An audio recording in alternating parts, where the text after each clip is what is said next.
वंदे लक्ष्मीपतिं देवं शंखचक्रगदाधरं विद्यामूर्तिं हयग्रीवं शब्दार्थज्ञानलब्धये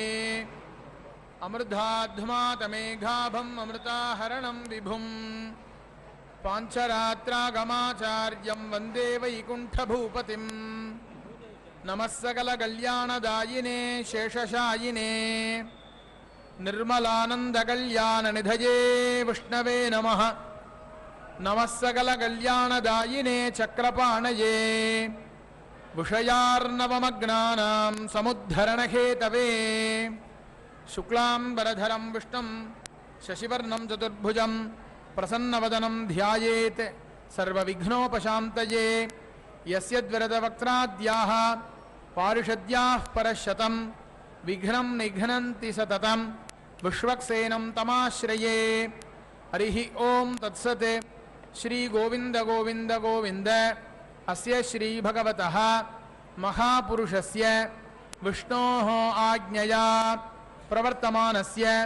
अद्य ब्रह्मणः द्वितीयपरार्धे श्री श्वेतवराहकल्पे वैवस्वतमन्वन्तरे अष्टाविंशतितमे कलियुगे प्रथमपादे जम्बूद्वीपे भारतवर्षे भरतखण्डे मेरोः दक्षिणे पार्श्वे अस्मिन् वर्तमाने व्यावहारिक प्रभवादि षष्ठी संवत्सराणां मध्ये श्री क्रोधिनाम संवत्सरे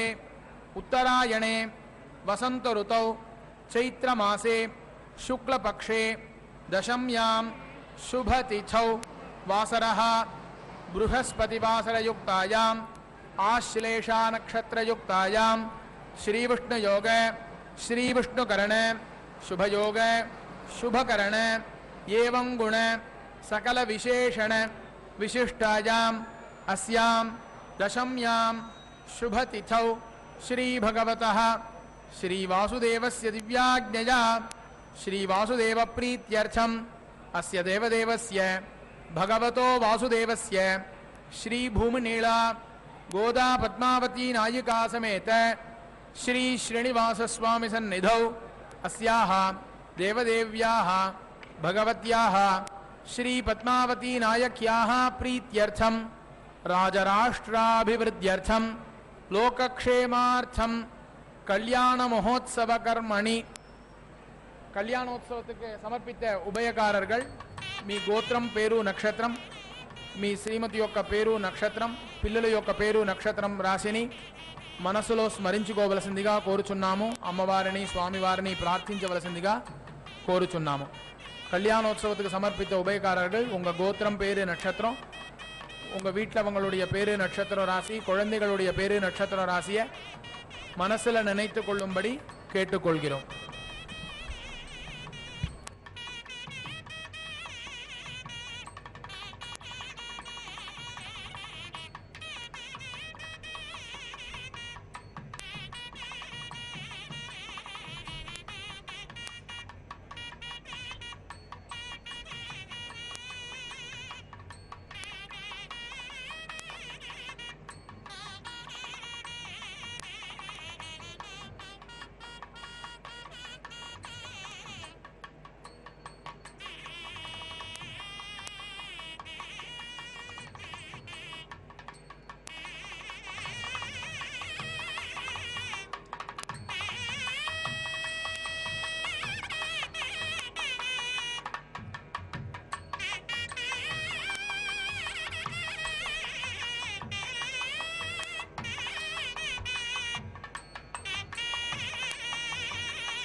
सर्वेषां भक्तानां क्षेमस्थैर्य वीर्यविजय आयुः आरोग्य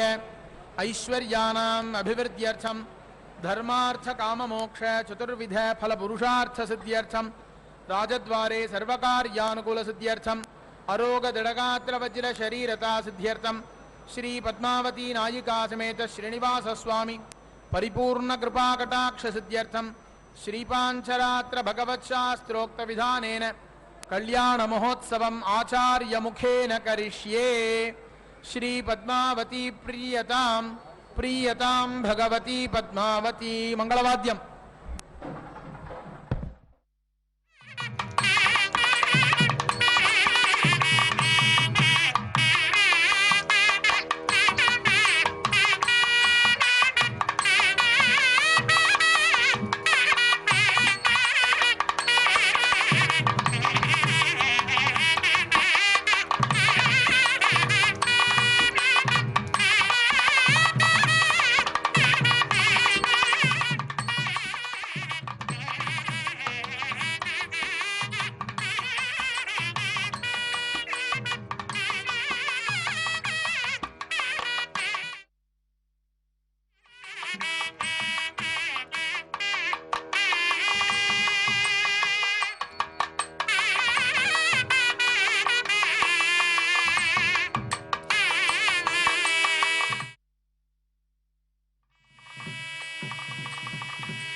ममृतेन मधुमते मधुमता सृजामि सज्ञो सोमेन सोमोऽस्यश्वेभ्यां पच्चस्व सरस्वत्यै पच्चस्व ग्राय सुत्रां पच्चस्व पारे दोषं ददासु तज्ञो सोमो य उत्तमग्रहवे तधन्वायो नर्यो अप्सन्तरा सुषावसो ममद्रेभिः वायो पूतः पवित्रेण प्रां सोमो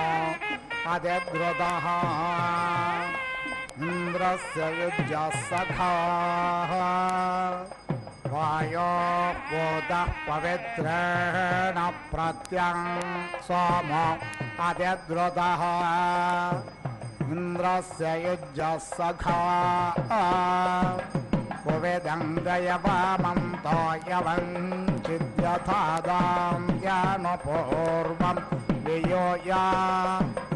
इहेषां कृणहि भोजनानि ये परेषु नम उक्तिर्न जग्मुः उपयामगृहेतोऽस्यश्वेभ्यां त्वा सरस्वत्यै तेम्रायत्वा सूत्रां येषते योनिस्तेजसत्वा वीर्यायत्वा बलायत्वा नानाहि वान् देवः तज्ञो सदस्कृतं मासग्र सृक्षाधां परमे यो मन् स्वरा त्वमसे सुष्मिने सोम येष मामाहिग से स्वां योनिमाभिसन्ति उपयामगृहेतोऽस्याश्विनं तेजः सारस्वतं वीर्यमेन्द्रं बलम् येषते यो निर्मोदायत्वानन्दायत्वा महसत्वा तेजोऽसु तेजोमये देहि वीर्यमसि वीर्यं मयि देहि बलमसि बलं मयि देह्योजो स्योजो मयि देहि मन्युरसि मन्युं मयि देहि सहोऽसि सहो मयि देहि व्याघ्रं विषोजगोभौ मृगं च रक्षति शेनं पातत्रिनग्नसिग्नहग्नसेमं पात्वग्नहसः यदा पिपेष मातरं पुत्रः प्रमोदितोऽधयम् एतत्तदग्न अनृणो भवाम्यहतो पितरो मया सम्प्रजस्थसम्मा भद्रेण पृङ्क्ता निप्रजस्थविमा पापेन पृङ्क्ता देवा यज्ञमादन्वत भेषजं भिषजाश्विना वाचा सरस्वते भिषगिन्द्रो येन्द्रियाणि दधतः दीक्षाये रूपज्ञसष्पाणि प्रायणे यस्य तोक्माने त्रयस्य रूपज्ञ सोमस्य लाजा सोमाग्नशवो मधु आदित्यारूपं मासारं महावीरस्य नग्नः रूपमुपसदा मे तत्तिस्रो रात्रे सुरासुता सोमस्य रूपं क्रेतस्य परिष्वत्परिषिच्यते अश्वेभ्यां दुग्धं भेषजमिन्द्रायैन्द्रज्ञ सरस्वत्या आसन्दे रूपज्ञ राजासन्दै वेद्यै कुम्भे सोराधाने अंतर उत्तर वेद्यारोपंगारोतरोभिषग वेद्या वेदे समाप्यते बर्हिषा बर्हिरिन्द्रियम् योपेन योपाप्यते प्रणेतोरग्निरग्निना हविर्धान यदश्विनाग्नेऽग्रै यत्सरस्वती इन्द्रायैन्द्रग्न सदस्कृतं पत्न्यशालं गार्हपत्यः प्रेषेभिः प्रेषाणाः प्नोत्या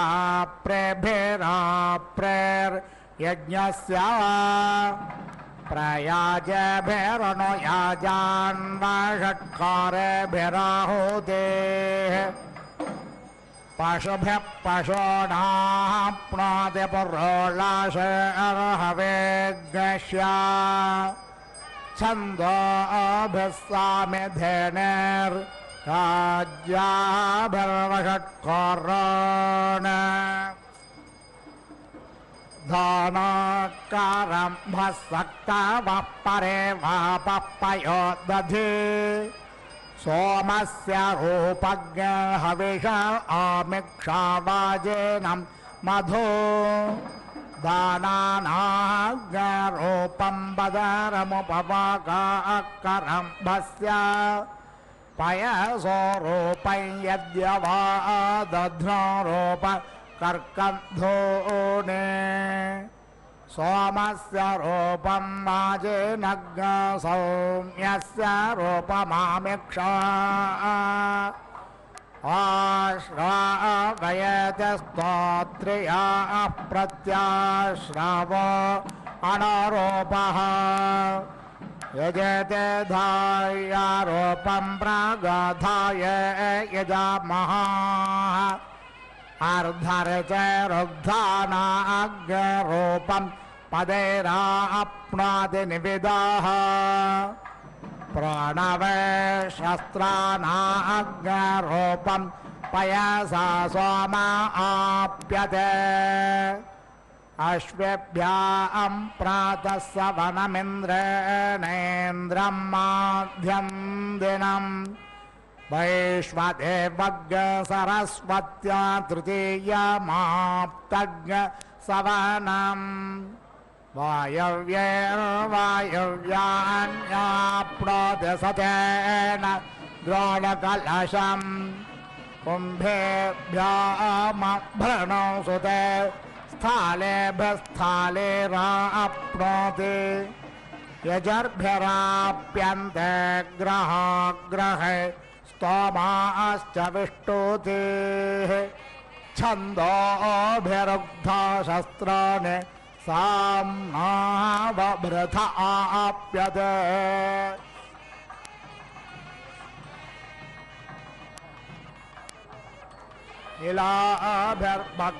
इलाभिर्भक्षानाप्नोति सोक्तभाग्यनाशिषः संयुना पत्न्या संयाजान् समिष्टयजुषा सग्नस्ताम् व्रतेन दीक्षामाप्नोति दीक्षयाप्नोति दक्षिणाम् दक्षिणा श्रद्धामाप्नोति श्रद्धया सत्यमाप्यते एतावद्रूपं यज्ञस्य यद्देवैर्ब्रह्मणा कृतं तदेतत्सर्वमाप्नोति यज्ञे सोत्रामणे सुते सुरावन्दं बर्हिषदग्न सुवेरै यज्ञज्ञ हिन्वन्दे महिषा नमोभिः दधाना स्वामं दिवि देवता सुमदेमेन्द्र यजमाना स्वर्गाः यस्ते रसः सम्भृत ओषधेष सोमस्य सूक्ष्म स्वरया सुतस्य तेन जन्म यजमानं मदेन सरस्वतीमश्विना इन्द्रमग्निम् यमश्विना नमो जरासुरादधि सरस्वत्यसो नोदिन्द्रियाय इमन्दग्न शुक्रं मधुमन्तमिन्दुग्न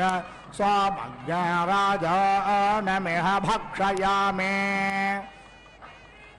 यदत्र रिक्तग्रसेन सुतस्य यदिन्द्र अपि बच्छचेभिः अहं ददस्य मनसा शिवेन सोमज्ञ राजानमिह भक्षयामि पितृभ्यः स्वधायिभ्यः स्वधा नमः पितामहेभ्यः स्वधायिभ्यः स्वधा नमः प्रपेतामहेभ्यः स्वधायिभ्यः स्वधा नमः अक्षन्नमे मदन्त क्षन् पितरो मे मदन्त पितरो ते द्रपन्त पितराः पितरश्रं दध्वम् पुनन्तो मा पितरः सोम्यासः पुनन्तो मा पितामहः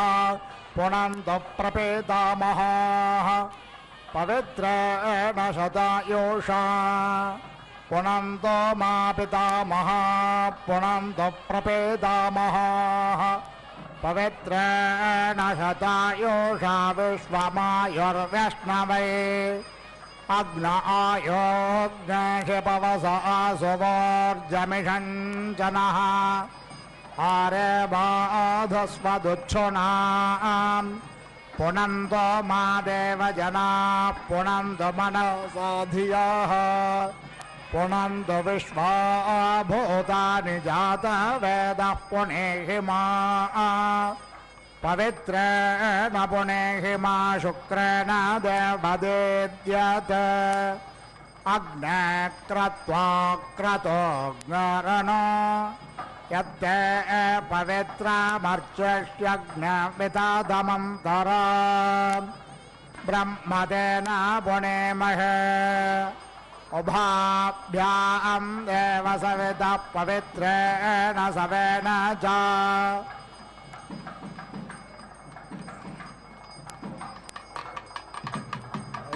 देवी पूर्णदे देव्यागाद्यस्याः मिमा भक्ष्यस्तन्वो वेदपृष्ठा तया मदन्तस्सदमादेषु वयज्ञस्यामपतयोरहीनाम् ये समानाः समानसः पितरो यमराज्ये तेषां लोकस्वधा नमो यज्ञो देवेशो कल्पताम् ये समानाः समानसो जीवा जीवेशो मामकाः तेषाज्ञश्रेर्मये कल्पतामस्मिन् लोके शतज्ञसमाः श्रुति आषणवं पितॄणामहं देवानामुतमर्त्यानां ताभ्यामिदं विश्वमेजत्समेति यदन्तरा पितरं मातरं च इदग्हविः प्रजननम् अस्तु दशभिरज्ञ सर्वागणज्ञस्वस्तये आत्मसने प्रजासने पशुशने लोकशन्यभयसने अग्निः प्रजां बाहुलां मे करोत्वन्नं पयोरेतो अस्मासु धत्ता उदेरतामवर उत्परास उन्मध्यमा पितरः सौम्यासः असुंय इयुरावृकारतज्ञास्तेनो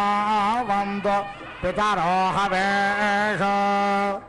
त्वग्सोमप्रचेकितो मनीषा त्वग्रज्येष्ठमनो नेषिपन्था तव प्रणेते पितरो न इन्दो देवेषु रत्नामभजन्त धीराः त्वयाहिन पितरः स्वमपूर्वे कर्माणि चक्रः पावमान धीराः मन्वन्नवातः परिधिज्ञरपोर्णवीरेभिरश्वेर्मघवा भवानः त्वग्सोमपितृभ्यः संविधानो नद्या वा पृथिवी आततन्था तस्मै दयिन्दो हविषा विधेम वयज्ञस्याम पतयोरयीनाम् एषा मानः समानसः पितरो यमराज्ये तेषां लोकस्वधानमो यज्ञो देवेषु कल्पताम् एषा मानः समानसो जीवा जीवेषु मामकाः तेषाग्श्रेर्मये कल्पतामस्मिन् लोके शतज्ञसमाः श्रुते अशृणवं पितॄणामहं देवानामुतमर्त्यानाम् ताभ्यामिदं विश्वमेजत्समेति यदं तरा पितरं मातरं च इदग्हव्यप्रजननं मे अस्तु दशभिरग्न सर्वगणग् स्वस्तये आत्मसने प्रजासने पशुशने लोकशन्यभयशने अग्न्यप्रजां बाहुलां मे करोत्वन्नं पयोरेतो अस्मासु दत्ता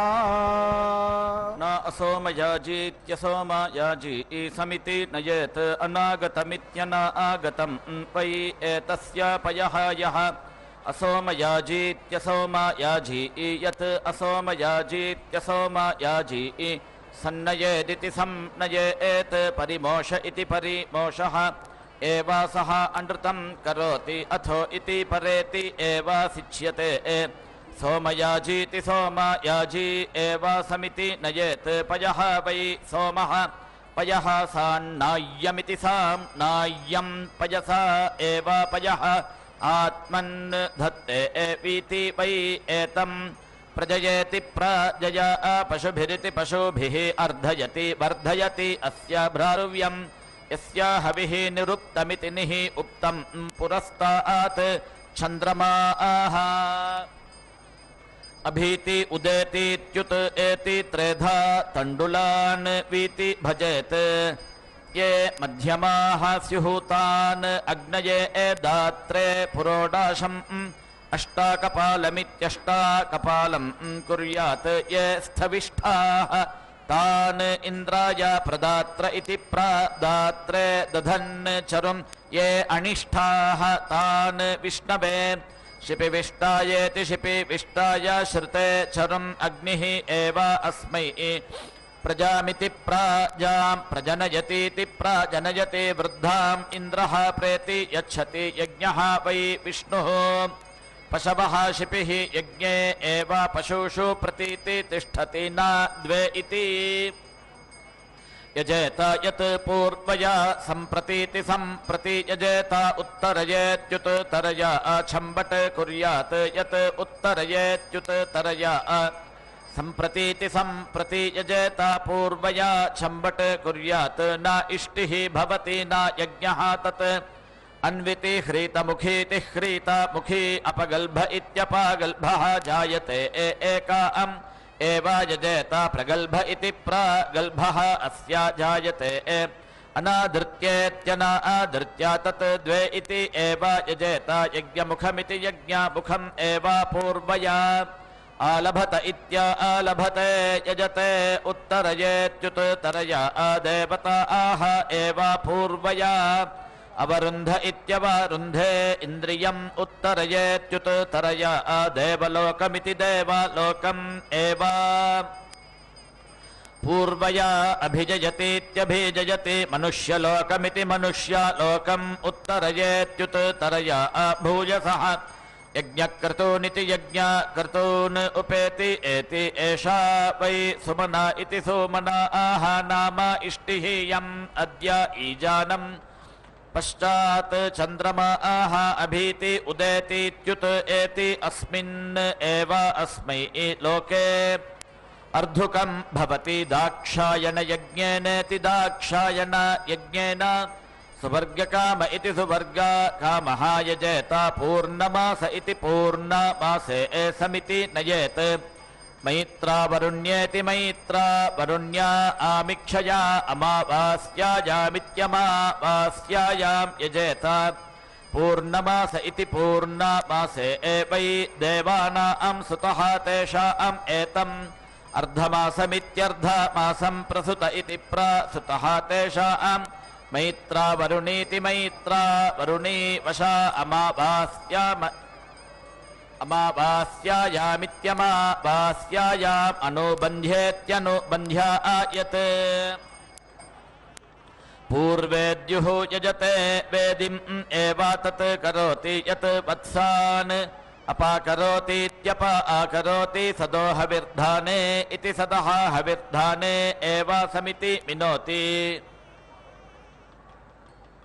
यत् यजते देवैः एव सुत्यां समिति पादयति सः एतम् अर्धमासमित्यर्धमासं सधमादमिति सधमादं देवैः सोमं पिबति यत् मैत्रावरुण्येति मैत्रावरुण्या आमिक्षया अमावास्यायामित्यमावास्यायां यजते या एव असौ देवानां वशा अमावास्येत्यमावास्या अनुबन्ध्येत्यनुबन्ध्यायत् अमावास्यायामित्यमावास्यायाम् अनुबन्ध्येत्यनुबन्ध्यायत् पूर्वेद्युः यजते वेदिम् एव तत् करोति यत् वत्सान् अपाकरोतीत्यपाकरोति सदोहविर्धाने इति सदः हविर्धाने एव समिति मिनोति यत् यजते देवैः एव सुत्यां समिति पादयति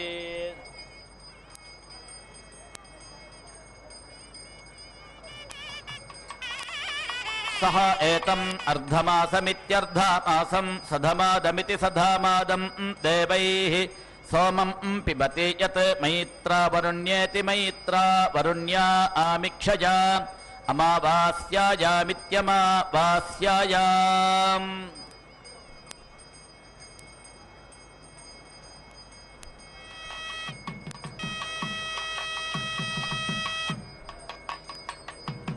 यजते या एव असौ देवानां वशा अनुबन्ध्येत्यनुबन्ध्या असो इति एव एषा एतस्य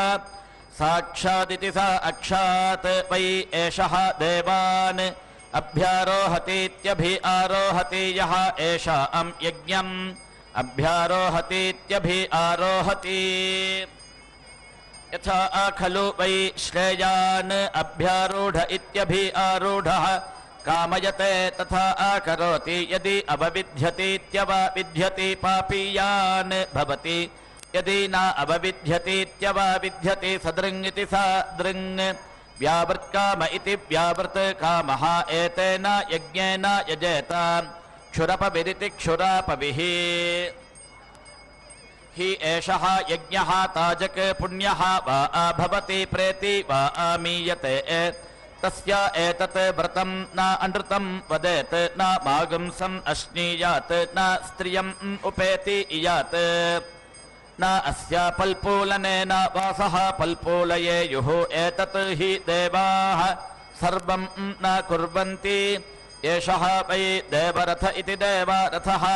यत् दर्शपूर्णमासाविति दर्शपूर्णमासौ यः दर्शपूर्णमासाविति दर्शपूर्णमासौ इष्ट्वा सोमेन यजते रथस्पष्ट इति रथ स्पष्टे एव अवसान इत्यवसाने एवरे देवानाम् अवेतिष्यति एतानि वै अङ्गापरोगुंषीत्यङ्गापरोगुंषी यत् दर्शपूर्णमासाविति दर्शपूर्णमासौ यः एवं विद्वान् दर्शपूर्णमासाविति दर्शपूर्णमासौ यजते अङ्गापरोगुंषीत्यङ्गापरोगुंषी एव संवत्सरस्येति संवत्सरस्य प्रतीति दधाति एतौ वै संवत्सरस्येति संवत्सरस्य चक्षुषी इति यत् दर्शपूर्णमासाविति दर्शपूर्णमासौ यः एवं विद्वान् दर्शपूर्णमासाविति दर्शपूर्णमासौ यजते ताभ्याम् एव सुवर्गमिति सुभागं लोकम् अन्विति पश्यति एषा वै देवानां विक्रान्तिरिति विक्रान्तिः यत् दर्शपूर्णमासाविति दर्शपूर्णमासौ यः एवं विद्वान् दर्शपूर्णमासाविति दर्शपूर्णमासौ यजते देवानाम् एव विक्रान्तिमिति विक्रान्तिम् अनुवीति क्रमते एषः वै देवयान इति देवायानः पन्थाः यत् दर्शपूर्णमासाविति दर्शपूर्णमासौ यः एवं विद्वान् दर्शपूर्णमासाविति दर्शपूर्णमासौ यजते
प्रज्ञानं जानदभिजानत् संकल्पमानं प्रकल्पमानमुपकल्पमानमुपक्लृप्तं क्लृप्तं श्रेयोपसीय आयत् सम्भूतं भूतं चित्रः केतुः प्रभानाभान् सम्भान् ज्योतिष्मागुस्तेजस्वानातपग्गुस्तपन्नभितपन् रोचनो रोचमानः शोभनः शोभमानः कल्याणः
एषा वै देवानाम् विक्रान्तिरिति विक्रान्तिः यत् दर्शपूर्णमासाविति दर्शपूर्णमासौ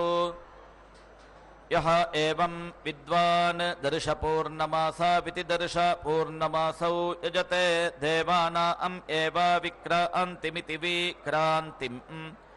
अनुवीति क्रमते एषः वै देवयान इति देवायानः पन्था आहयत् दर्शपूर्णमासाविति दर्शपूर्णमासौ यः एवं विद्वान् दर्शपूर्णमासाविति दर्शपूर्णमासौ यजते यः एव देवयान इति देवायानः पन्थ आहातं समारोहतीति सम् आरोहति एतौ वै देवानां हरि इति यत् दर्शपूर्णमासाविति दर्शपूर्णमासौ यः एवं विद्वान् दर्शपूर्णमासाविति दर्शपूर्णमासौ यजते यौ एव देवानां हरि इति ताभ्याम् एव एभ्यः हव्यं वहति एतत् वै देवानाम् आस्यं यत् दर्शपूर्णमासाविति दर्शपूर्णमासौ यः एवं विद्वान् दर्शपूर्णमासाविति दर्शपूर्णमासौ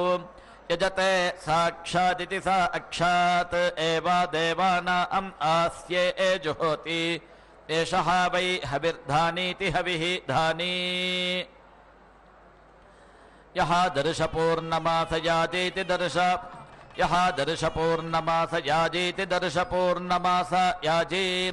सायं प्रातरिति सायं प्रातः अग्निहोत्रमित्यग्निहोत्रं जुहोति यजते दर्शपूर्णमासाविति दर्शपूर्णमासौ अहरहरित्यः अहः हविर्धानिनामिति हविः धानिनां सुतः यः एवं विद्वान् दर्शपूर्णमासाविति दर्शपूर्णमासौ यजते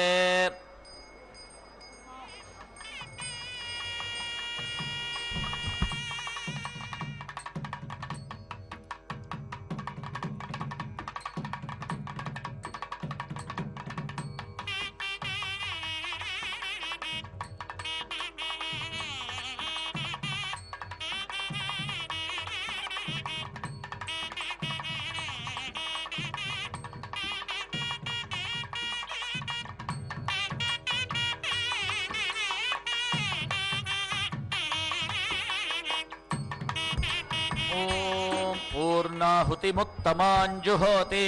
सर्वं वै पूर्णाहुतिः सर्वमेवाप्नोति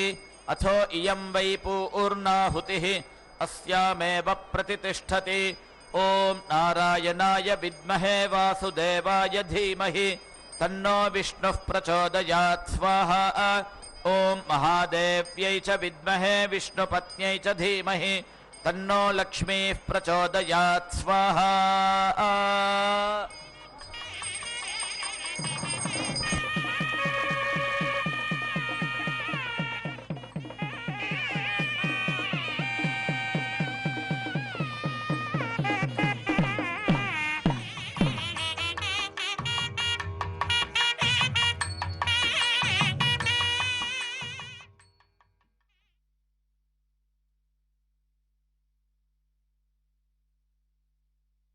Oh